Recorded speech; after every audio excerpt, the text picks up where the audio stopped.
مخالفین کے رد کرنے کی اہم شرط کا ذکر کرتے ہوئے ایک دو اقتباس اور پیش کروں گا، بہت غور سے سنیے گا۔ وہ کہتے ہیں وَإِذَا كَانَ الرَّجُلُ مُبْتَدِعًا، اگر کوئی آدمی بدعتی ہو، يَدْعُو إِلَىٰ عَقَائِدٍ، عقائد تخالف الکتاب والسنہ، جو ایسے عقیدے کی طرف دعوت دیتا ہے جو قرآن اور حدیث کے خلاف ہے۔ اب ڈاکٹر اسرار اگر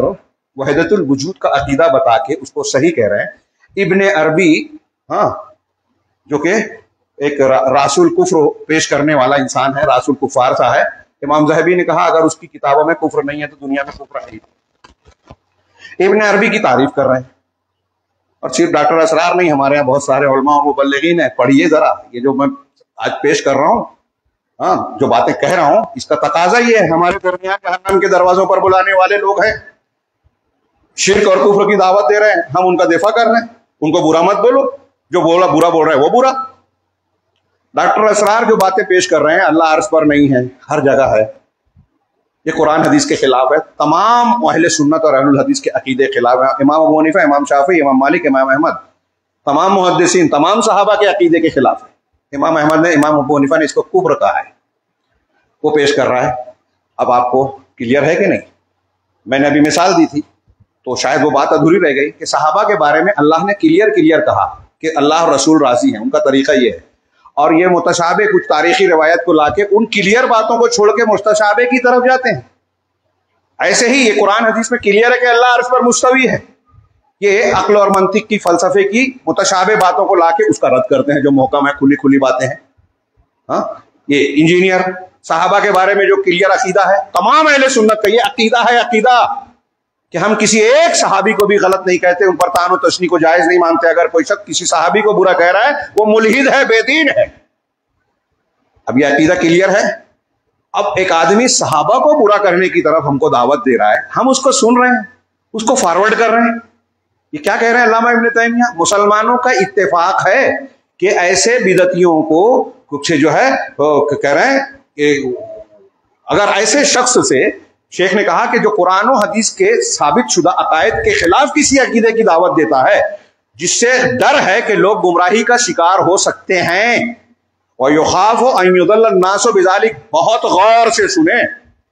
کہ اس بات کا ڈر ہے کہ وہ جو دعوت دے رہا ہے قرآن و حدیث کے خلاف کے عقیدے کی، ڈر ہے کہ لوگ اس سے متاثر ہو جائیں گے، تو کیا کرنا ہے؟ بَيَّنَ أَمْرَهُ لِلنَّاسِ لِيَتَّقُوا ضَلَالَهُ وَيَعْلَمُوا حَالَهُ، تو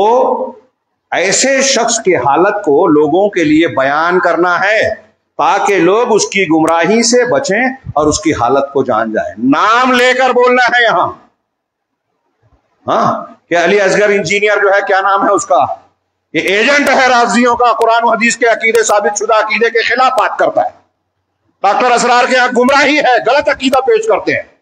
بہت اچھی تقریر کرتے ہیں، بہت اچھا درس دیتے ہیں، تو بہت سے آپ کو غیر مسلموں میں آپ کو بہترین تقریر کرنے والے ملیں گے۔ تو اچھی تقریر، کسی کا ظاہری عبادت اور ریاضت کرنا اس کے صحیح ہونے کی دلیل نہیں ہے۔ اللہ کے رسول نے کہا خارجیوں کی نماز روزہ بہت اعلیٰ ہوگی، پھر ان سے دھوکہ نہیں کھانا، ملنا ہے تو مار دینا ہے، وہ اسلام میں نہیں ہے۔ تو یہ عقیدہ اگر معلوم پڑ گیا،